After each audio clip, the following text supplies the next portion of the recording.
There she is. Don't look her in the eye, child.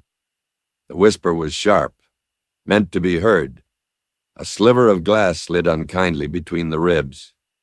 Elara flinched, her hand tightening on the worn, smooth wooden handle of her basket. She didn't need to look. She knew the voice. Mrs. Gable, whose own husband was known for his fondness for the saloon, was always the first to cast a stone. It was a particular cruelty, the kind that only small, suffocating towns like Stone's Throw could perfect. A cruelty that had become Elara's daily bread. She kept her eyes down, fixed on the dusty floorboards of Hemlock's general store, a place that had once been a source of simple comfort and was now a stage for her daily humiliation.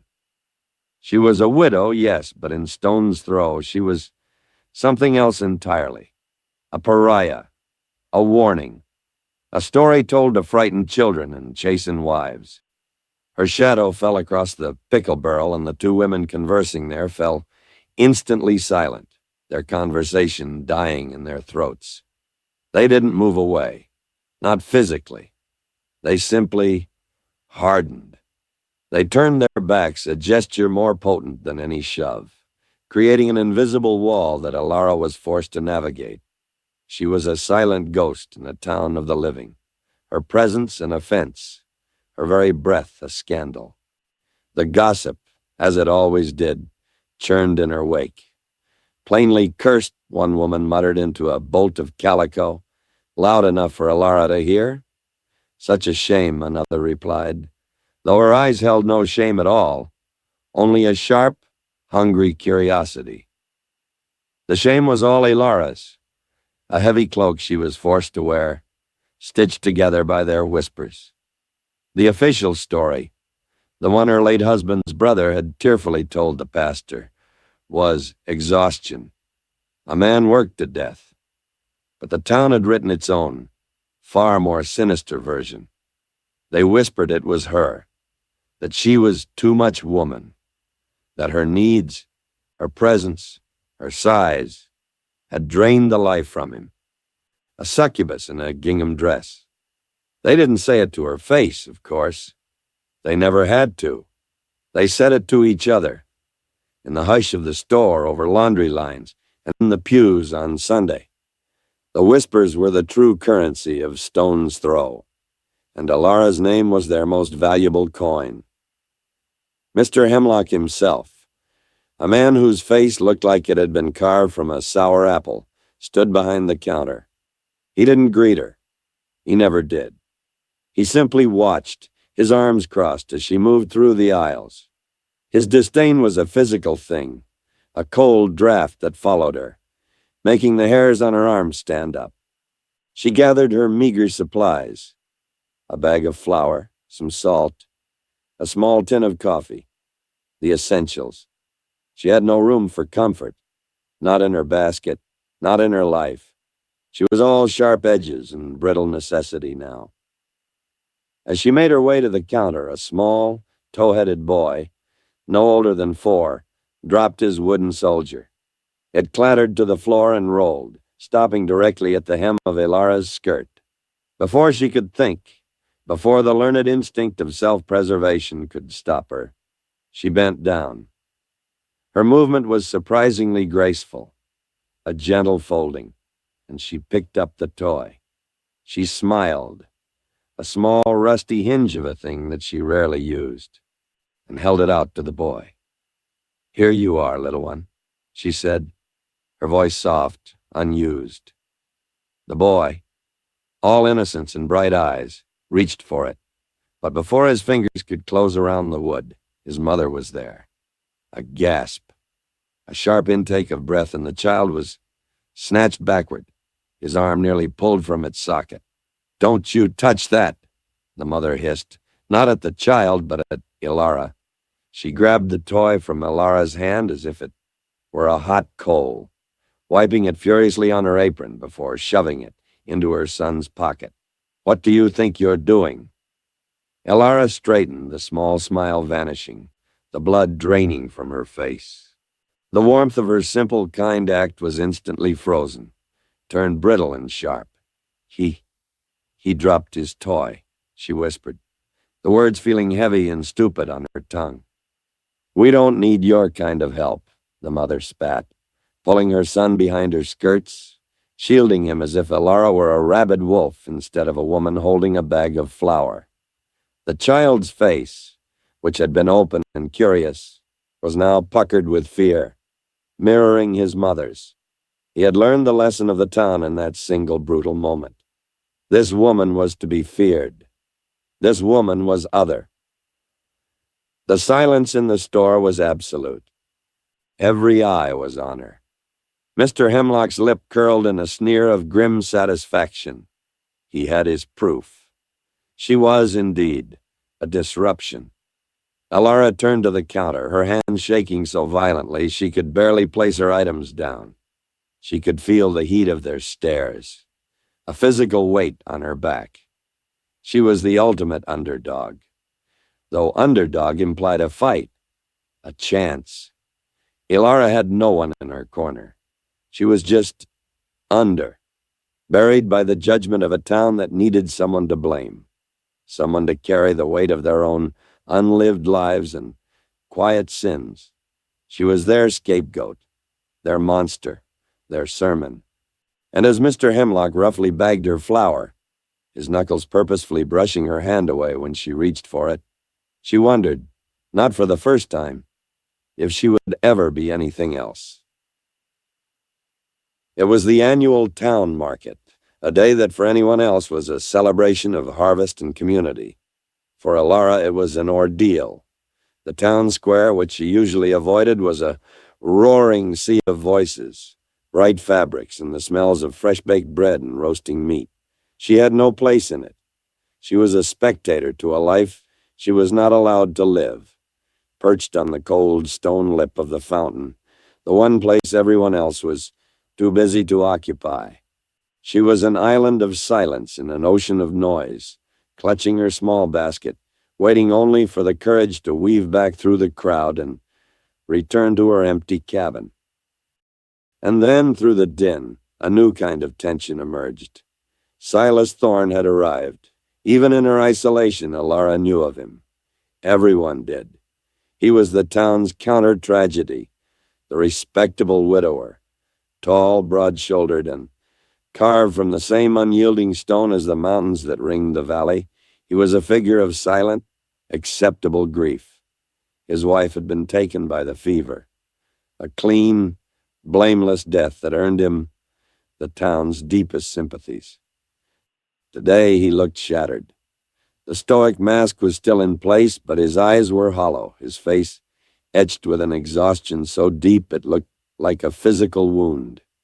He was being pulled in two different directions by his identical twin daughters, Mia and Maya, two small identical tempests in matching blue dresses.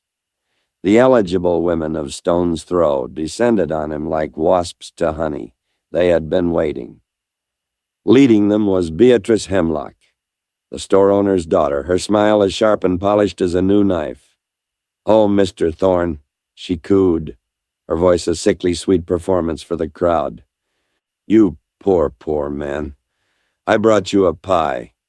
Apple cinnamon. It was my mama's specialty."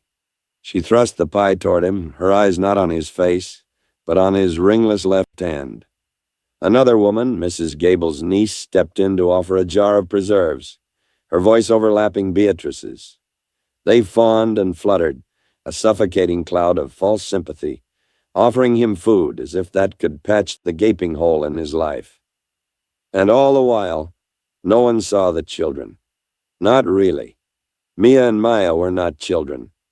They were accessories to his grief, attachments to the man they all wanted. The twins, frustrated and unseen, were pulling at his coat, their faces red, their small voices unheard in the syrupy tide of condolences. "Papa," Maya whimpered. "I'm thirsty, Papa." Mia, the bolder of the two, stomped her foot. "Papa, listen, she's mean," she said, pointing at Beatrice, who had just nudged her aside to get closer to Silas. But Silas was lost, adrift in the crowd, trying to be polite while drowning. It was too much. In one unspoken identical accord, the twins let go of their father's hands. The sudden absence of their pull snapped Silas to attention, but it was too late. "Girls," he called, his voice rough with panic. But they were gone. They broke free, two small blue-clad cannonballs. They didn't just walk. They ran. They ran with the pure, desperate energy of children who had finally been pushed too far. They ran past Beatrice, who gasped in offense. They ran past the mayor, who was tipping his hat. They ran past the stalls of pies and jams, past the pretense and the whispers. They ran straight through the center of the square, a path parting for them as they went. And they did not stop until they reached the fountain.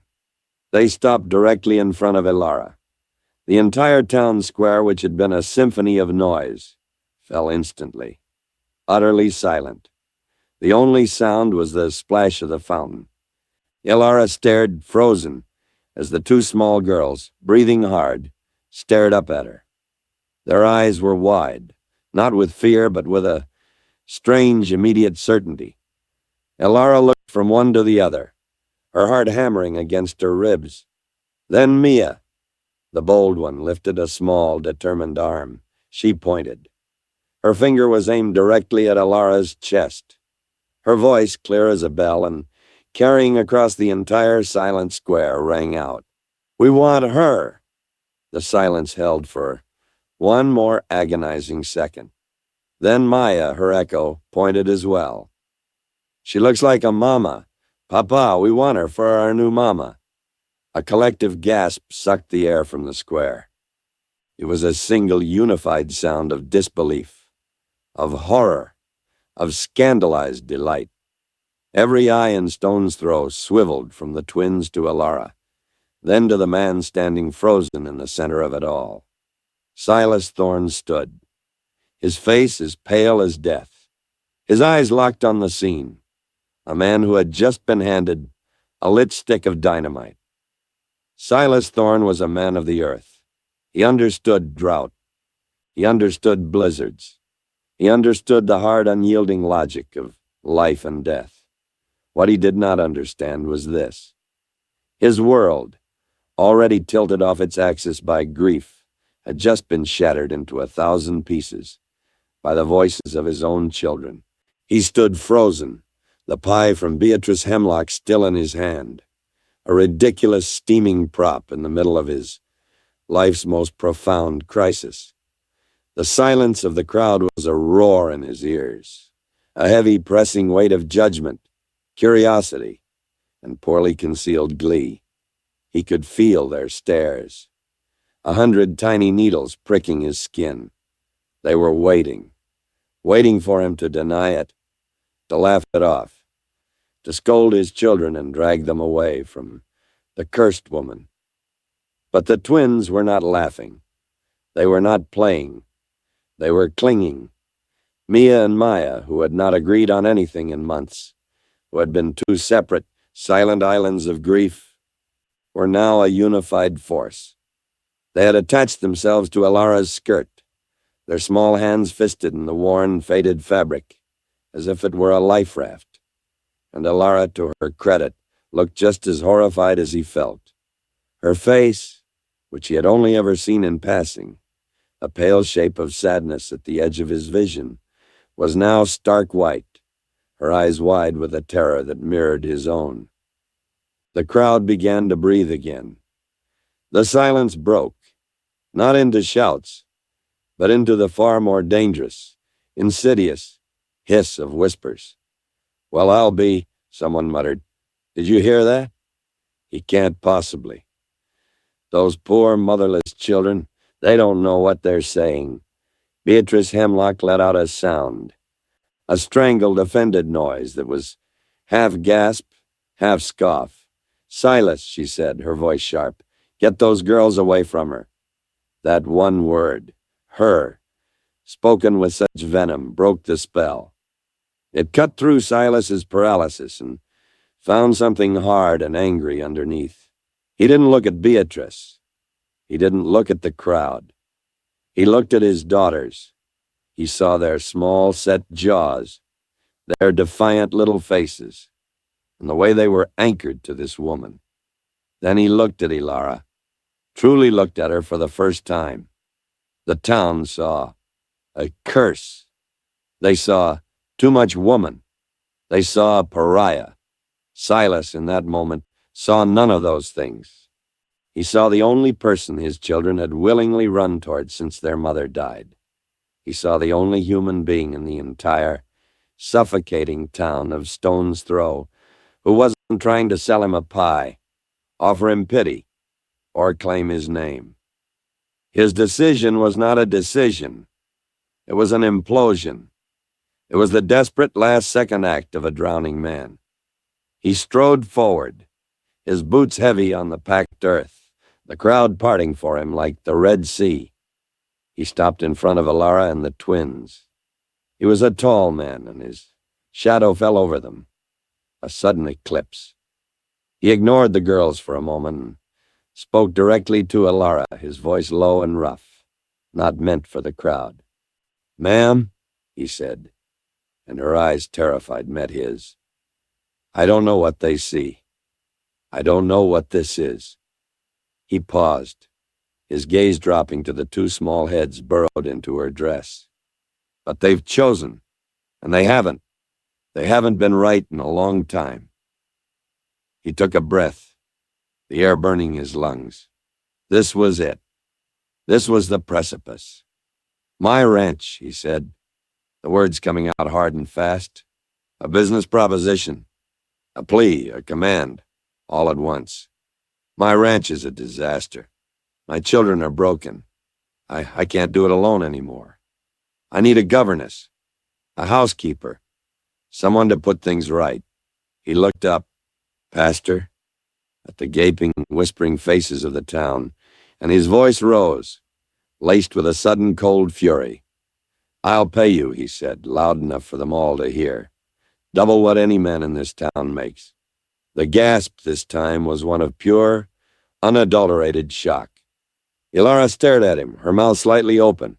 She looked from his face to the twins, and then out to the crowd.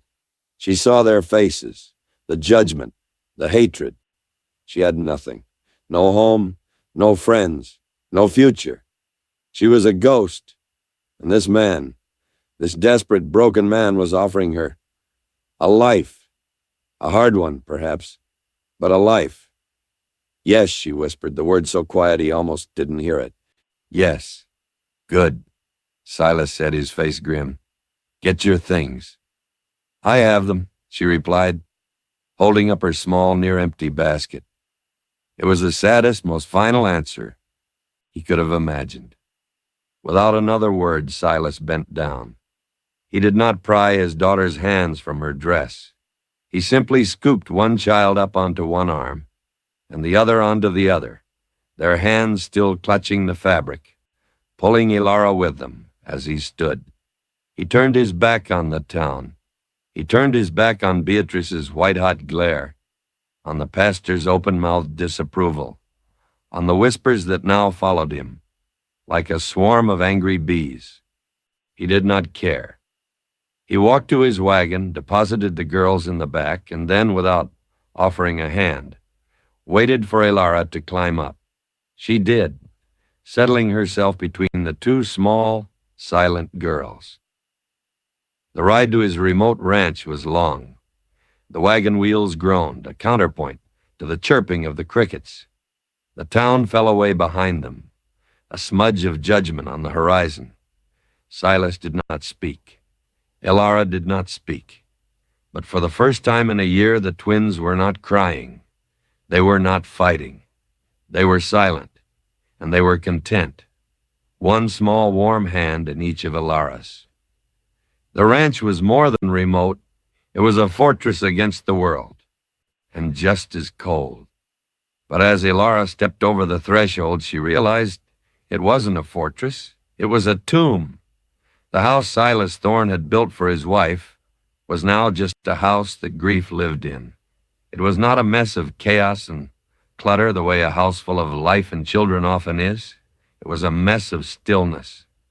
A thick gray dust coated every surface, a fine silt of sorrow that had settled over everything. The air was stale and cold, smelling of burnt-out embers and something metallic, like old tears. A single shaft of light cut through the main room's gloom, illuminating swirling dust motes, tiny ghosts dancing in the silence. Dishes were piled by the dry sink, but they were not the remnants of a feast.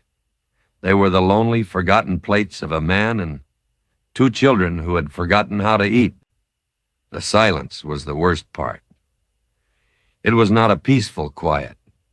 It was a heavy, suffocating blanket, the kind of silence that follows a scream.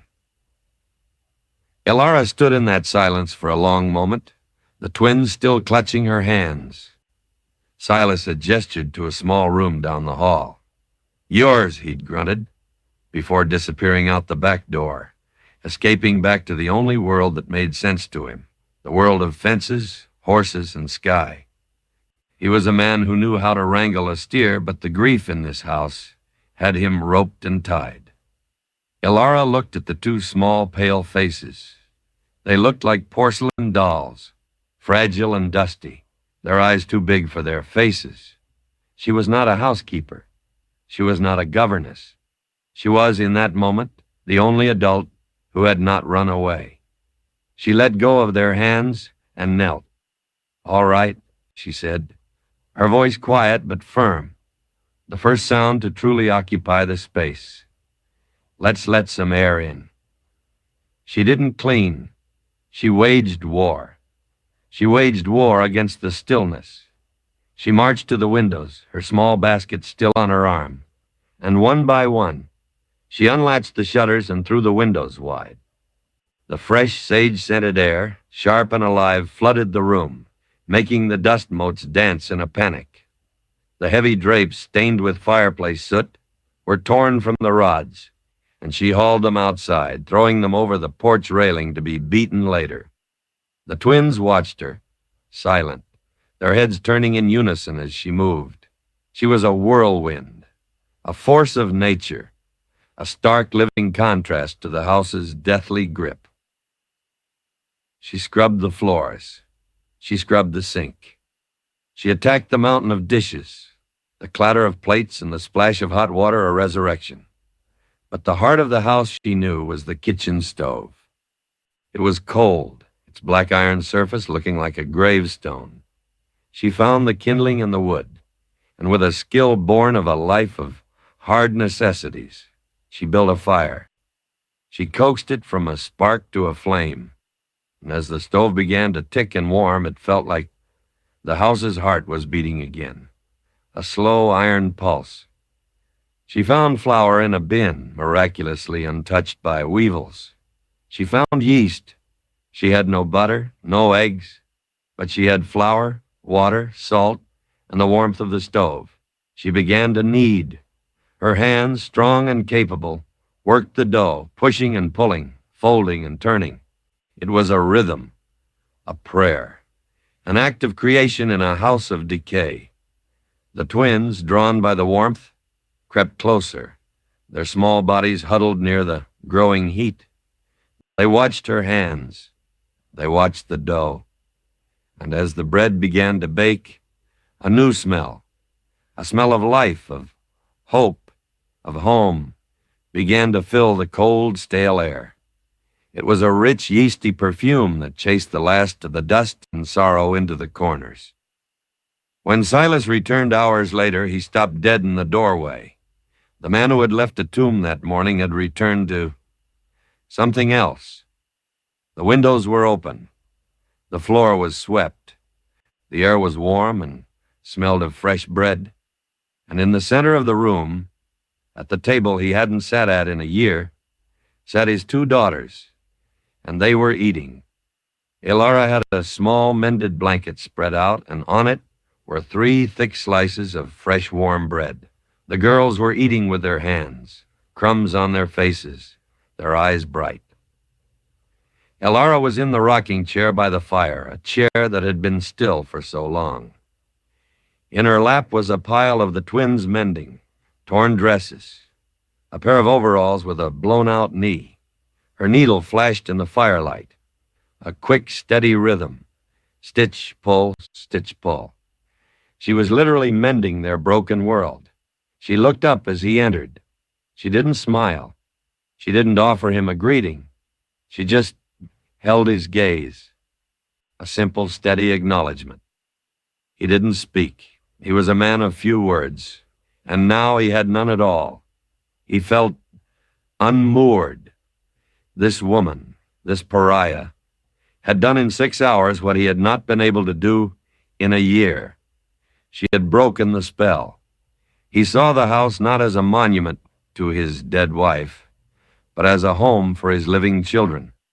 He watched her for a long time that night, from the shadows of the hallway. He watched her coax the twins into their own beds, their bellies full of bread.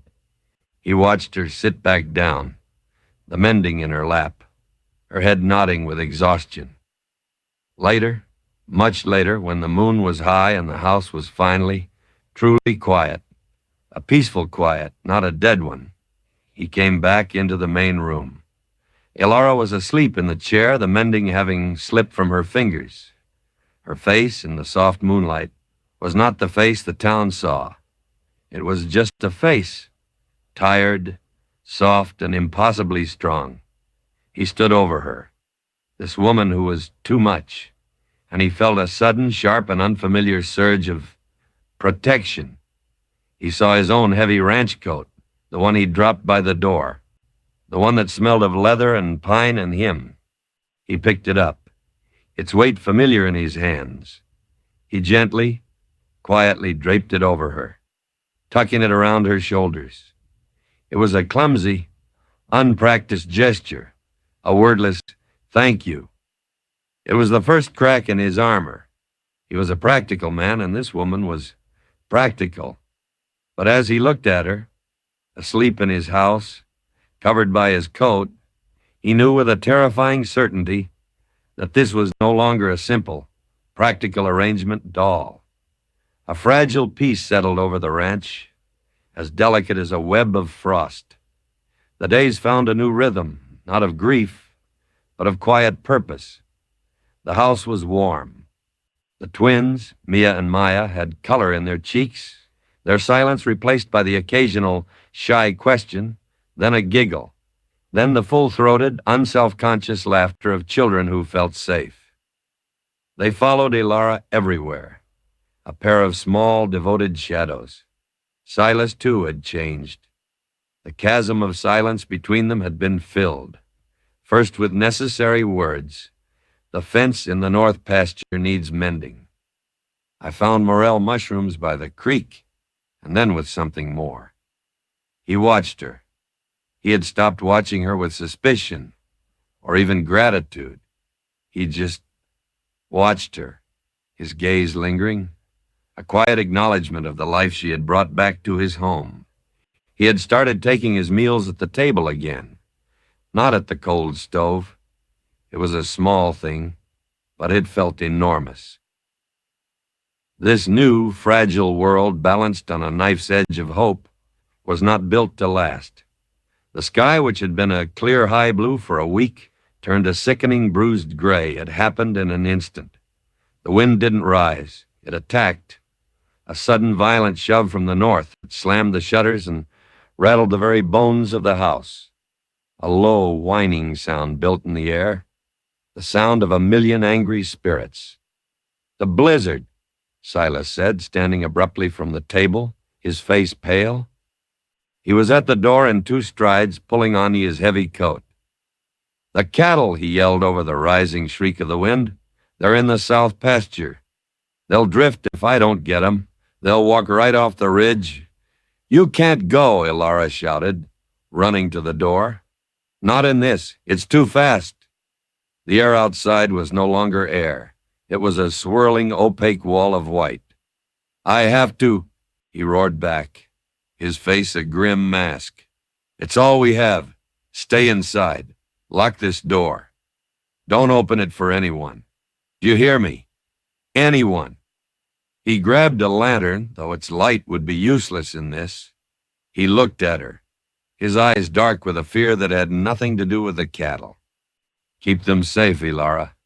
Then he was gone, swallowed by the white maw in a single heartbeat.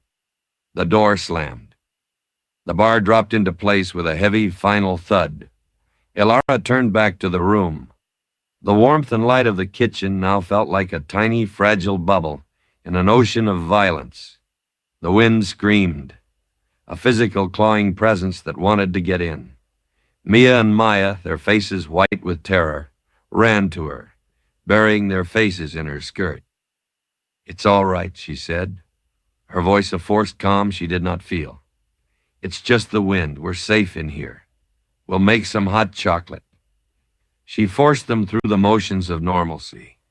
She stoked the fire, its roar now competing with the wind. She found the tin of precious chocolate, but the house grew colder. The storm was stealing the heat, sucking it right through the walls. Hours passed. 1 hour, 3, 5. The light outside, which had been a dull gray, turned a deep bruised purple, then black. But the wind did not stop. It only grew angrier, more personal. Silas was not back. Elara paced from the locked door to the fireplace, a desperate, contained orbit. Every time the house shuddered, her heart seized. He's gone. He's lost. He's frozen. "Elara," a small voice whispered. It was Maya, her eyes wide. Mia's wrong." Elara turned. Mia was not by the fire. She was huddled on her cot, which Elara had moved into the main room for warmth. "Mia, honey, do you want chocolate?" she asked. The girl didn't answer. Elara crossed the room and put her hand on the child's forehead. It was a what if that became a now. It was the oh God no that became an oh God yes. The child was on fire. A dry, terrifying heat that radiated through the blankets. "Get me the water, Maya, now," Elara commanded, her voice sharp with a new, more immediate terror. Mia's eyes fluttered open, but they were not her own. They were glassy, unfocused. She began to whimper, a high, thin sound. It was the fever, the same fever that Silas had described in a rare, choked whisper one night, the same fever that had stolen their mother. And the blizzard was not just a storm, it was a prison. There was no getting help. The doctor was 30 miles away, on the other side of an impassable, frozen hell. Silas was lost in it. And she, the town pariah, the curse, was the only one left. She was trapped. She was the sole protector. The storm raged outside, a monster of ice and wind, and in the small, flickering warmth of the cabin, a second, more insidious monster had just begun its work. The world shrank to the space of a single breath, held and released. There was no storm. There was no Silas. There was no town. There was only the fire in her hands, the dry, terrifying heat of the small body on the cot. Mia's whimper was the only sound that mattered. A thin fraying rope in a world of roaring wind. Elara moved. Panic was a luxury she had never been afforded. A pointless, consuming fire. She was a creature of ice and necessity. "Maya," she said, her voice a sharp, sudden crack in the room. "The snow. Bring me the snow." Maya, her face a small white mask of terror, looked at her, uncomprehending. "The bucket by the door. Fill it with snow. Now." The child, galvanized by the command, scrambled to the door, unhooked the bucket, and battled the wind, returning seconds later with a heaping pile of white. Elara plunged a stack of clean rags into it. She had no medicine. She had no doctor. She had snow, and she had a fire, and she had a will that had been forged in a lifetime of cruelty. She had herself. She bathed Mia's face, her small hot wrists, her burning neck. The child moaned, a sound of protest, but Elara was relentless. The snow melted. She sent Maya for more. The rags warmed, she replaced them with cold. "You will not have her," Elara whispered. The words not for the child, but for the fever itself, for the ghost that haunted this house, for the god who had apparently turned his back. She is not yours. She worked with a grim, rhythmic desperation. She stoked the fire, adding log after log until the stove glowed a dull, angry red, fighting the cold that seeped under the door. She melted snow in a pot, found the small stash of willow bark Silas kept for his own aches, and boiled it into a bitter, dark tea. She lifted Mia's limp head, forcing the warm, acrid liquid past her lips, a drop at a time. Drink, she commanded the unconscious child. Swallow. The night was an endless, howling void. Time ceased to be hours and minutes. It was measured in rags, in logs, in breaths. Mia's breathing was shallow, a bird's wing fluttering against her ribs. Elara sat, her body rigid, her entire being focused on that one, fragile motion. She prayed, not to a god she no longer trusted, but to the child herself. Fight, Mia. Stay. Don't you leave him, too. Sometime in the blackest, coldest hour before dawn, the fever peaked. Mia's small body, which had been restless, went utterly still.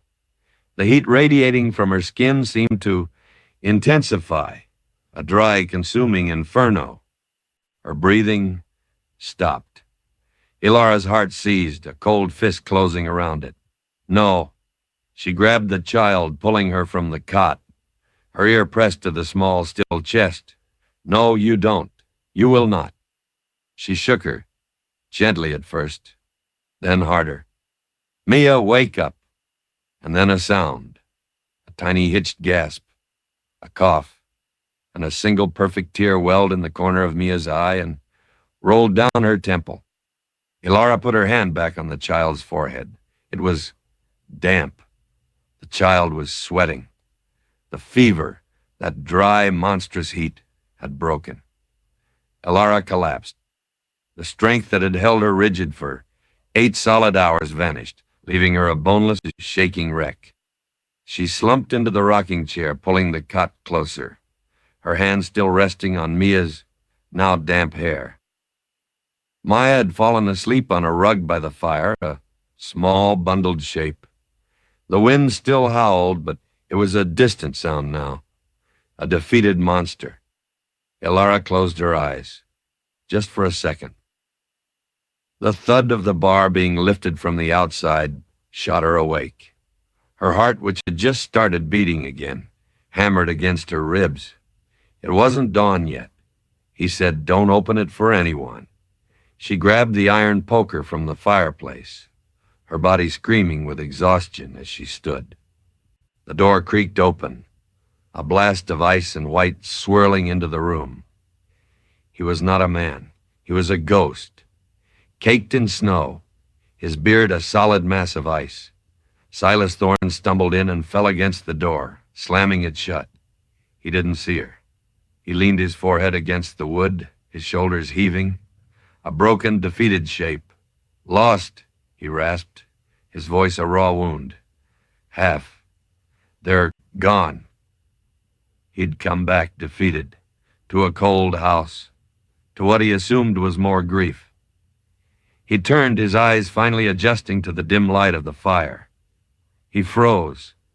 He saw the room. The fire was roaring. The house was warm. He saw Maya, safe on the floor.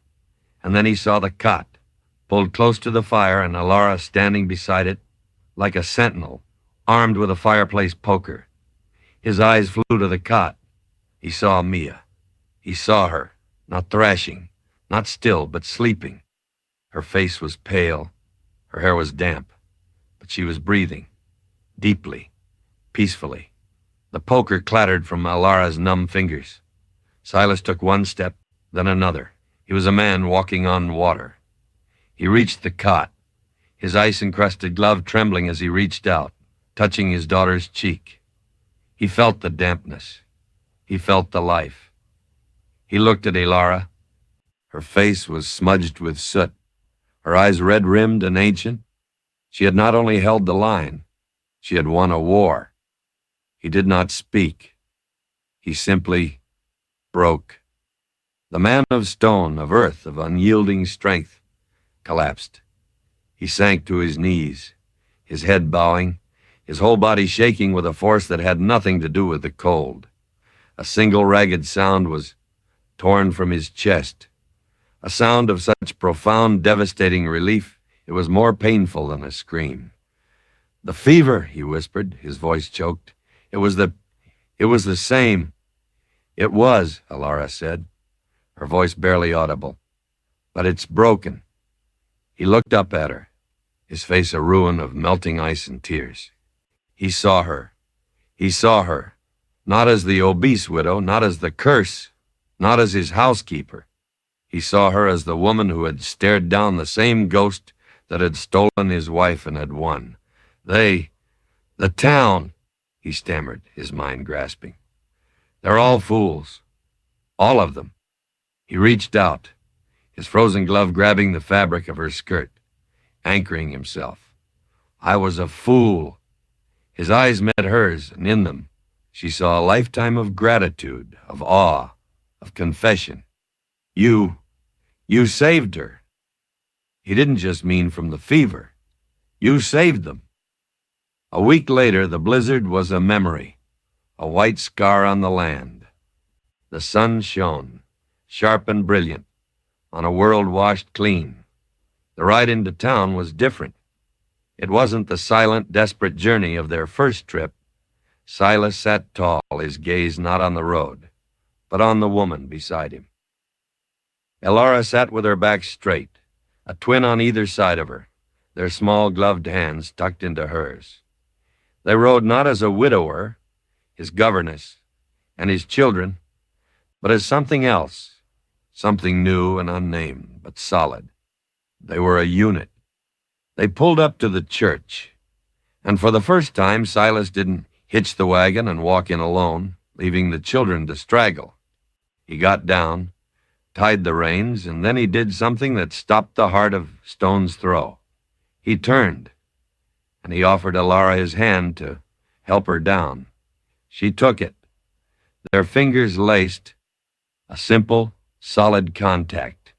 He then lifted the girls down, and the four of them, Silas, Elara, Mia, and Maya, walked up the steps of the church together.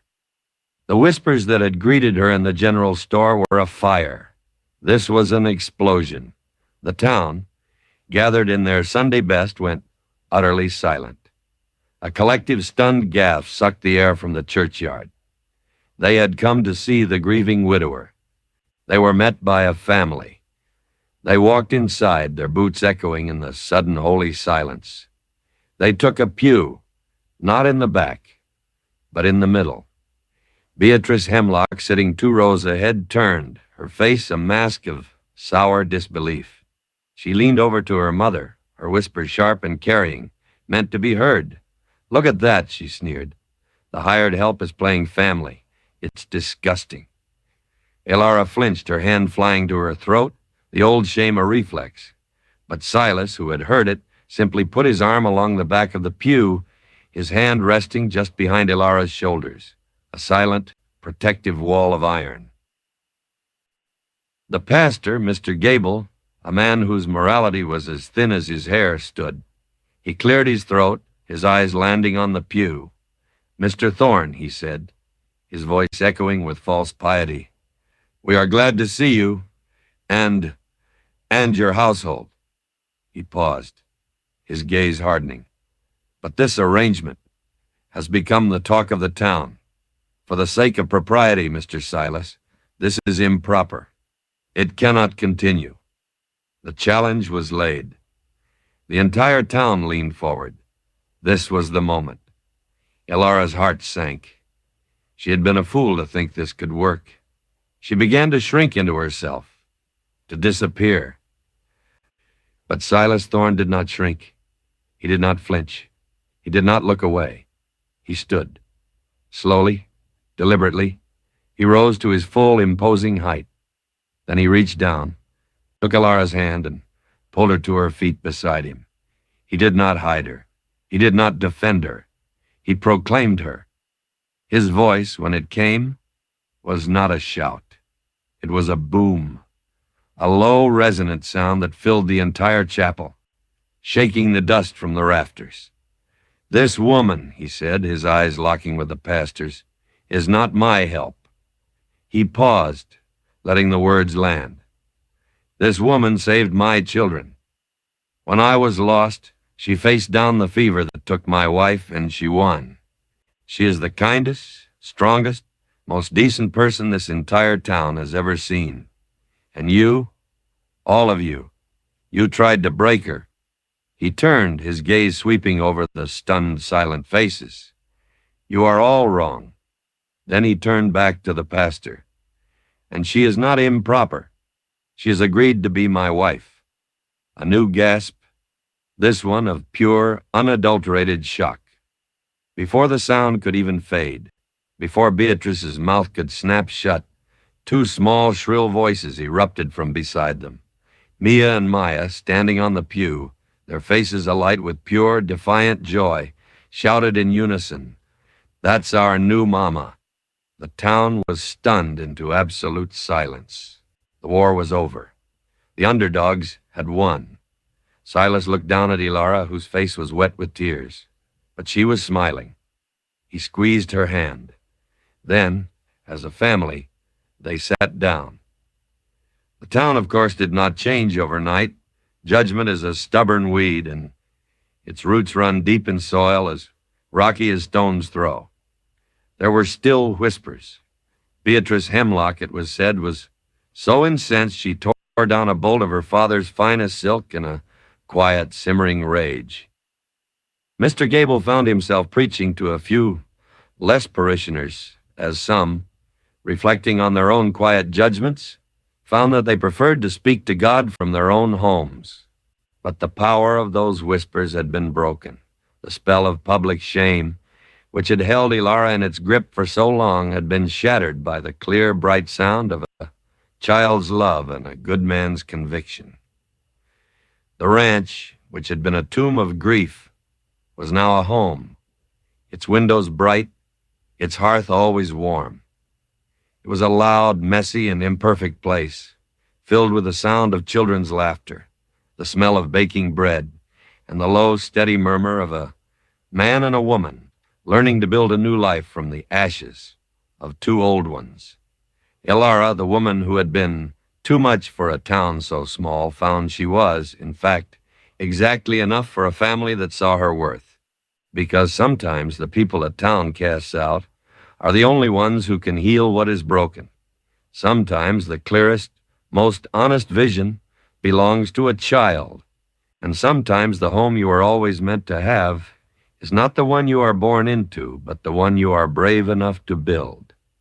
If this story of Elara, Silas, and the twins touched your heart, please like this video and subscribe to True Western Stories.